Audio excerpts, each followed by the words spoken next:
إن الصلاة على النبي صلى الله عليه وسلم راحة للقلب وطمأنينة للفؤاد.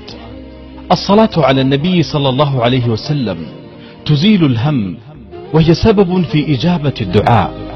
فلماذا نزهد في هذا الفضل؟ ولماذا تغيب عنا هذه الأجور؟ الآن عطر فمك وجمل لحظات حياتك بالصلاة والسلام عليه.